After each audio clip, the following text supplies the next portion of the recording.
तानाशाह पैदा नहीं हुए, पर हमारे देश में महान महात्मा गांधी पैदा हुए। महान महात्मा गांधी, जिनका मैं बहुत सम्मान करता हूं, मेरे हृदय में उनके लिए बड़ा सम्मान है। कितना महान आदमी। उस समय मोहम्मद अली जिन्ना ने कहा, पेपर वेट उठाकर कैबिनेट मिशन की बैठक में कहा था, मेरी भाषा अलग, भूषा अलग, रहन सहन अलग, खान पान अलग, मेरी नमाज अलग, अजान अलग, अल्लाह अलग, कुरान अलग, मुझे इतनी सी जमीन दो, मैं सारे मुसलमानों को लेकर इतनी सी जमीन पर रहूंगा, लेकिन मैं काफिरों के साथ नहीं रहूंगा।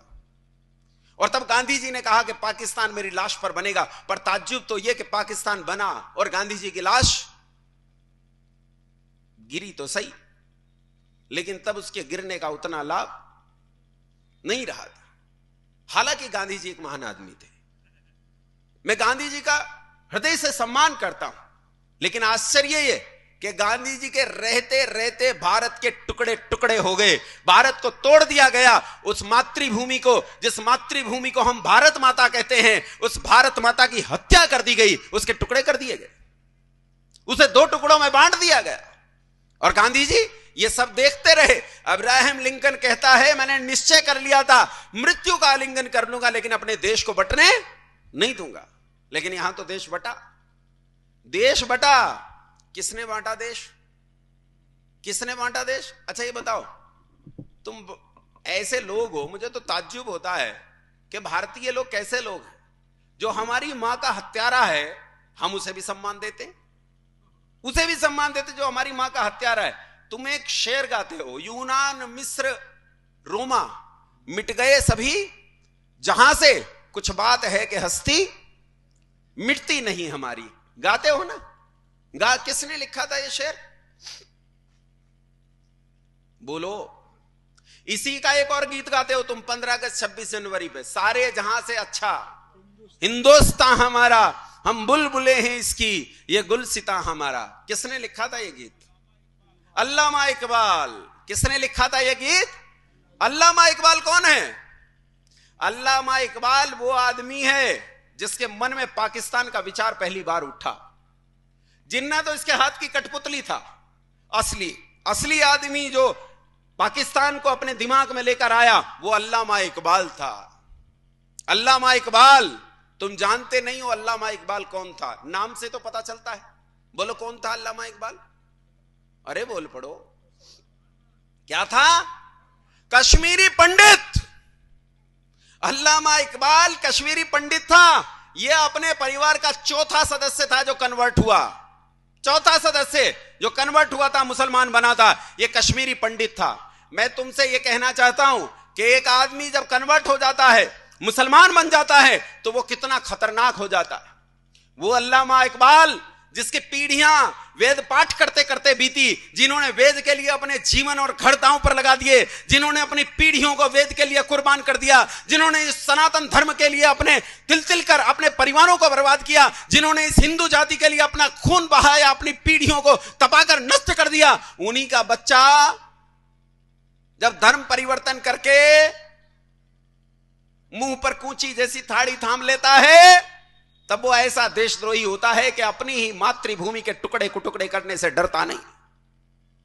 अल्लामा इकबाल ने गीत लिखा, क्या लिखा बोलो? सारे जहां से गाओ गाओ। तुम तो गाते हो, शर्म नहीं आती है?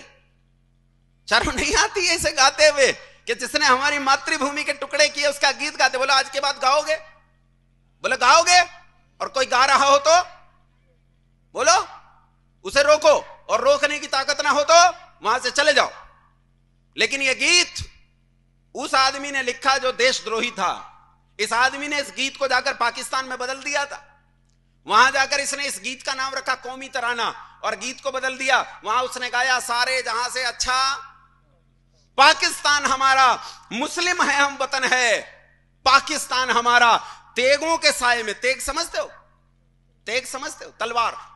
तेगों के साए में हम पलकर बड़े हुए हैं, खंजर हलाल का है कौमी निशान हमारा, चीनो अरब हमारा, हिंदुस्तान हमारा, मुस्लिम है हम वतन है सारा जहां हमारा।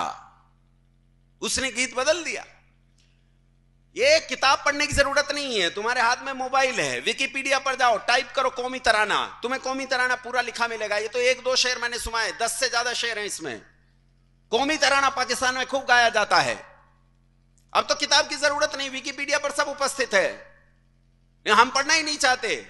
इस मोहम्मद अली जिन्ना ने इस भारत के 2 टुकड़े कर दिए। और बंधुओं, जब जिन्ना ने यह सोचा कि इस टुकड़े कैसे किए जाएं, और उसने घोषणा कर दी कि मैं पाकिस्तान लेकर रहूंगा, अगर तुम आसानी से नहीं दोगे तो डायरेक्ट एक्शन से लूंगा। डायरेक्ट एक्शन का मतलब सीधी मारकाट से लूंगा। तो बंगाल में गवर्नर, बंगाल का मुख्यमंत्री माफ करना, जिसका नाम था सोहरावर्दी ने इस जिन्ना के उस डायरेक्ट एक्शन को अमली जामा पहनाया। जिन्ना ने बंगाल में घर घर जाकर चंदा और रसीदें काटी, कहा हम पाकिस्तान प्राप्त करने के लिए एक शांतिपूर्ण आंदोलन करना चाहते हैं। और उस काल में करोड़ों रुपए जमा किए, करोड़ों रुपए। किन के घरों से कटी है रसीदें? हिंदुओं के घरों से। किन की दुकानों से कटी है रसीदें? हिंदुओं की दुकानों से। किन लोगों से कटी है रसीदें? हिंदुओं से कटी है रसीदें। रसीदों से करोड़ों रुपया इकट्ठा किया गया। इस करोड़ों रुपए से हथियार खरीदे गए, उस काल के आधुनिक धारदार और बंदूकें, सब तरह के हथियार खरीदे गए। और 16 अगस्त 1946,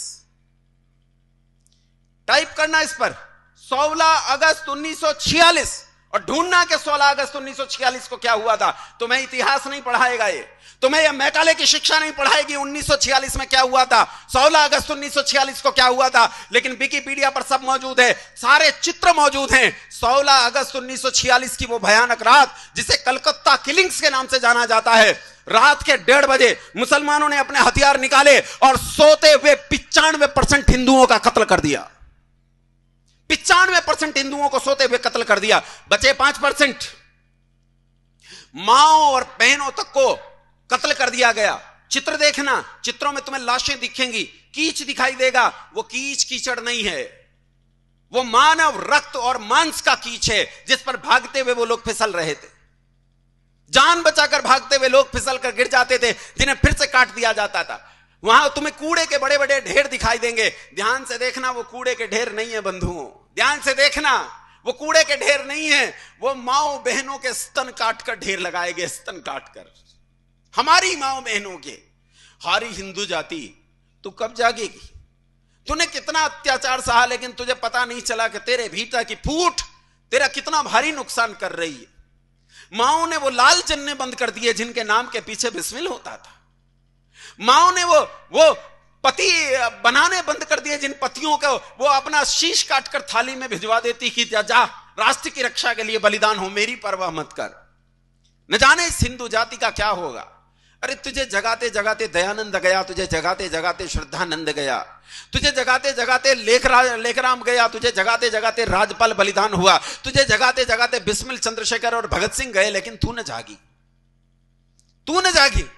बंधुओं, केवल 5% लोग बचे। और जब इन 5% लोगों ने सोचा कि अब हमारे जीवन में बचाई क्या है, हम लड़ेंगे, और उन्होंने लड़ने के लिए कमर पर अपनी कमर को कसा, तो उसी समय इस देश में जो सबसे महान नेता थे, जिनका मैं बड़ा सम्मान करता हूं, महान महात्मा गांधी जी, वो नोआखाली पहुंच गए। और उन्होंने इन हिंदुओं को झंझोड़ कर कहा कि मुसलमानों पर हाथ मत उठाना, ये मेरे भाई हैं। और बंधुओं, गुरुडम ऐसी चीज होती है। एक बाबा हरियाणा में गिरफ्तार हो गया, जेल में पड़ा है बलात्कार के केस में। उसके चेले आज भी उस जेल के चारों तरफ प्रदक्षिणा करते हैं, पानी का छिड़काव कर करके उन्होंने जेल की दीवारें गला दी। गुरुडम ऐसी चीज होती है, इसकी पट्टी आंख पर बंध जाए तो फिर ये खुलती नहीं है। गांधी उस समय ऐसा गुरुजी था कि उससे बड़ा गुरुजी इस देश में नहीं थे। और गांधी जी के गुरुडम की पट्टी हमारी आंख पर ऐसी बंधी, हमने कहा जो गांधी जी के भाई हैं, तो गांधी जी हमारा बापू, तो ये भी चाचा, और हमने चाचाओं पर हाथ नहीं उठाया। पूरा देश इस भयानक नरसंहार को देखकर डर गया, कांप उठा, और भीतर तक ऐसे लोग डर गए कि किसी के भीतर गुंजाइश नहीं रह गई थी उठने की, हिम्मत नहीं रह गई थी कि वो उठें। बंधुओं, जब पूरा देश कांप उठा, डर गया इस नरसंहार को देखकर, तो आज तुम जिन्हें देखकर हिकारत की नजर से देखते हो, जिन्हें गरीब समझते हो, जिन्हें कमजोर समझते हो, जिन्हें समझते हो मजदूर हैं, रेल की पटरियां बिछाते हैं, सड़कें बनाते हैं, उन बिहारियों ने इसका मुंह तोड़ जवाब दिया। जहां उत्तर प्रदेश खत्म होता है बलिया, और बलिया से 50 किलोमीटर आगे एक जगह पड़ती है छपरा। नाम सुना है छपरा का? छपरा के लड़कों ने तलवारें निकाली और इन मलेच्छों को मुंह तोड़ जवाब दिया। वही जवाब दिया जो नोआखाली में उन्होंने हमारे हिंदू भाई बहनों के साथ किया था, वही जवाब छपरा के युवकों ने दिया। लेकिन वो ऐसा जवाब दे पाते कि ये भी उसी डर में पहुंच पाते, उससे पहले गांधी जी छपरा पहुंच गए। और एक एक घर का दरवाजा खटखटाया और खटखटाकर उन्हें समझाया कि ये मेरे भाई हैं, इन पर हाथ मत उठाना, और उन लड़कों ने हथियार रख दिए। लेकिन ये आग, ये युद्ध, ये फैल गया बिहार से उत्तर प्रदेश, उत्तर प्रदेश से पंजाब, पंजाब से दिल्ली, और दिल्ली से पंजाब के रास्ते होता हुआ पाकिस्तान वाले उस पंजाब में जा पहुंचा, लाहौर रावलपिंडी में। भयानक मारकाट मची। गांधी जी पूरे देश में घूमते रहे और उन्होंने हिंदुओं को हथियार उठाने से साफ मना कर दिया। 7 महीने के भीतर भीतर इतिहास बताता है 22 लाख हिंदुओं का कत्ल कर दिया गया। 22 लाख लोगों का कत्ल कर दिया गया। और बंधुओं, गांधी जी तो महान है, आपको पता ही है। मैं तो गांधी जी का भक्त आदमी हूं।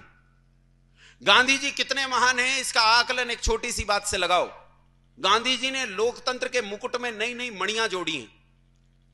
जब यह देश आजाद हुआ तो सोचा प्रधानमंत्री कौन बनेगा, तो कहा पहला प्रधानमंत्री तो मनोनीत किया जाएगा।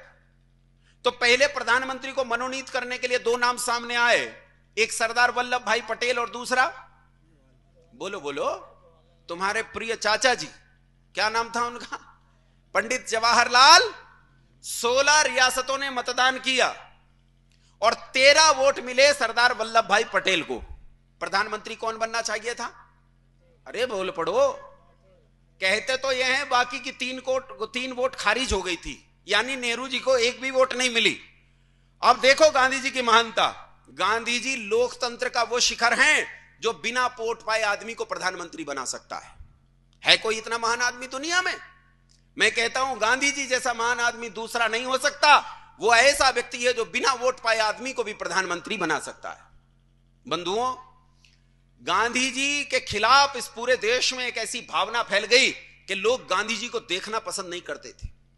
गांधी जी जब नोआखाली गए तो स्त्रियों ने अपनी चूड़ियां फोड़कर, अपने घर में बोतलें और कांच की बोतलें और कांच का सामान फोड़कर गांधी जी के पांव में फेंक दिया। फूल नहीं बिछाए, गांधी जी के पांव में कांच फेंक दिया, लोहा फेंक दिया। जहां जहां गांधी जी गए लोगों ने इन पर थूका, यह स्थिति हुई। लेकिन बंधुओं, गांधी जी के खिलाफ इस भावना ने एक परिस्थिति पैदा कर दी कि लोग गांधी जी की हत्या कर देना चाहते थे। गांधी जी की हत्या हुई कौन सी तारीख में? अरे बोल पड़ो, 30 जनवरी को। कौन सी तारीख को हत्या हुई? और पहला हमला कब हुआ गांधी जी पर? 20 जनवरी में। पहला हमला हुआ 20 जनवरी में और 30 जनवरी में नाथूराम गोडसे ने गांधी जी की हत्या कर दी। 20 जनवरी से लेकर 30 जनवरी तक गांधी जी पर 5 हमले हुए। इस बीच में नेहरू की पुलिस, पूरे देश की पुलिस गोडसे को नहीं ढूंढ पाई।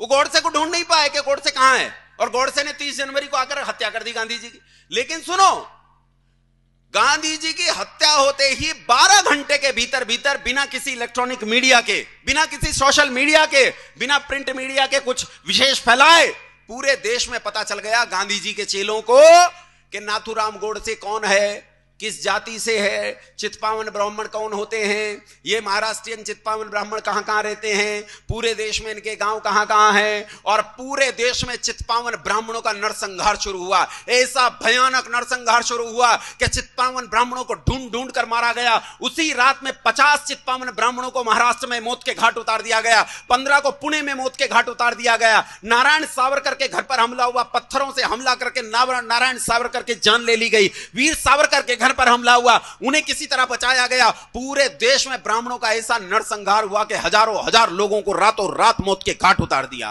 किन लोगों ने? अहिंसा के पुजारियों ने। अहिंसा महान है, गांधी जी महान है। गांधी जी मर गए। गांधी जी के मरने की जब बात आती है तो गांधी जी की हत्या का जिक्र आता है। और बंधुओं, जब भी किसी हत्या का जिक्र आता है तो उसके हत्यारे का नाम भी हत्या के साथ आता है। हां के ना? हां के ना? जब रावण की हत्या का जिक्र आता है तो मर्यादा पुरुषोत्तम भगवान श्री राम का नाम आता है। जब कंस की हत्या का जिक्र आता है तो योगी राज श्री कृष्ण चंद्र का जिक्र आता है। और बंधुओं, जब गांधी की हत्या का जिक्र आता है तो हुतात्मा नाथूराम गोडसे का जिक्र आता है। गोडसे ने हत्या करके गलती की, और जो आदमी हत्या करता है वो हत्यारा है, उसे फांसी चढ़ना चाहिए। बोलो हां के ना? हां ना बोल पड़ो। फांसी मिलनी चाहिए कि नहीं? गोडसे को फांसी मिली, गोडसे को फांसी हुई, गोडसे को फांसी पर लटका दिया गया, मार दिया गया। लेकिन मैं पूछना चाहता हूं, जिसने हत्या की उसे फांसी होनी चाहिए कि नहीं? हां ना बोलो, हां ना बोलो। और अब मेरे प्रश्न का उत्तर दो। 7 महीने के भीतर जो 22 लाख हिंदू मरे, उनकी मौत का जिम्मेदार कौन? कौन है उनकी मौत का जिम्मेदार? क्या उस आदमी को फांसी नहीं होनी चाहिए? लोग कहते जी वो तो मर गया, बहुत दिन की बात हो गई। अरे वो तुम्हारे दिल में जिंदा है, वो तुम्हारी करेंसी पर जिंदा है, वो तुम्हारी सरकार में जिंदा है, वो तुम्हारे राजनेताओं में जिंदा है, वो इस जनमानस में जिंदा है और मेरे जैसे भक्तों के हृदय में जिंदा है। और बंधुओं, ये जहां जहां जिंदा है वहां वहां इस आदमी की हत्या होनी चाहिए, जिस आदमी ने 22 लाख लोगों का कत्ल किया। बोलो हां के ना? विरोध करो अगर मैं झूठ बोलता हूं तो, विरोध करो मेरा अगर मैं झूठ बोलता हूं। मैंने अगर एक भी तथ्य गलत कहा हो ऐतिहासिक रूप से, तो मैं उस तथ्य के लिए माफी मांगने और सजा भुगतने के लिए तैयार हूं। एक भी तथ्य अगर मैंने झूठ कहा हो। बंधुओं, अहिंसा किसे कहते हैं तुमने जानी ही नहीं। अहिंसा प्रतिष्ठायाम तत्सन्निधौ वैरत्यागः। ऋषि पतंजलि कहते हैं अहिंसा किसे कहते हैं। अहिंसा प्रतिष्ठायाम तत्सन्निधौ वैरत्यागः किसे कहते हैं? वैर का त्याग करने का नाम अहिंसा है। हम किसी से वैर नहीं करते, लेकिन न्याय का उल्लंघन नहीं करते। अगर न्याय उल्लंघन हो रहा हो तो हम खड़ग निकालते हैं। भगवान राम जो अहिंसा को गांधी जी से ज्यादा अच्छे से जानते थे, भगवान राम जिनका जीवन मर्यादाओं की परिधि में बंधा हुआ था, उन्होंने रामायण जैसा भयंकर युद्ध लड़ा। अगर वो अहिंसक न होते तो क्या वो ऐसी गलती कर सकते थे? बंधुओं, अहिंसा किसे कहते हैं? कारण न हो तो चींटी जैसे छोटे प्राणी को भी दुख नहीं देना, लेकिन कारण हो तो लाखों लाख मनुष्यों का वध कर देना भी क्या कहलाती है? क्या कहलाती है? भगवान श्री कृष्ण। समय हो गया क्या? अच्छा, मुझे लग तो रहा था कि संचालक महोदय बहुत देर से अंगड़ाई ले रहे हैं, मैं समझ नहीं पाया। भगवान श्री कृष्ण, उन्होंने महाभारत जैसे युद्ध का नेतृत्व किया। बंधुओं, यदि कारण हो तो लाखों लाख मनुष्यों का वध कर देना भी क्या कहलाती है? अहिंसा कहलाती है। एक सिद्धांत तुम्हारा गड़बड़ हुआ और तुम्हारा देश 3 टुकड़ों में बट गया।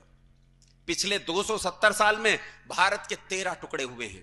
अगर तुम अब भी नहीं जगे तो इस भारत के अभी भी लोग नारे लगा रहे हैं, भारत तेरे टुकड़े होंगे इंशाअल्लाह इंशाअल्लाह। इसलिए चेतो, जागो, समझो कैसे हम इस देश को बचाएं। रात्रि में चर्चा करूंगा। जो लोग कल आए थे और इस समय भी आए, उनकी रात्रि में बात ज्यादा समझ में आएगी। और जो घंटे छोड़ रहे हैं, जो पीरियड्स में बंक मार रहे हैं, जो क्लास के समय चाट खाने चले जाते हैं, उनकी बात कम समझ में आएगी। लेकिन रात में बताऊंगा कि इस राष्ट्र की वास्तविक समस्या का समाधान क्या है। बहुत धैर्य से इतनी देर तक आप लोगों ने मुझे झेला, उसके लिए बहुत धन्यवाद। आप सभी को सादर प्रणाम।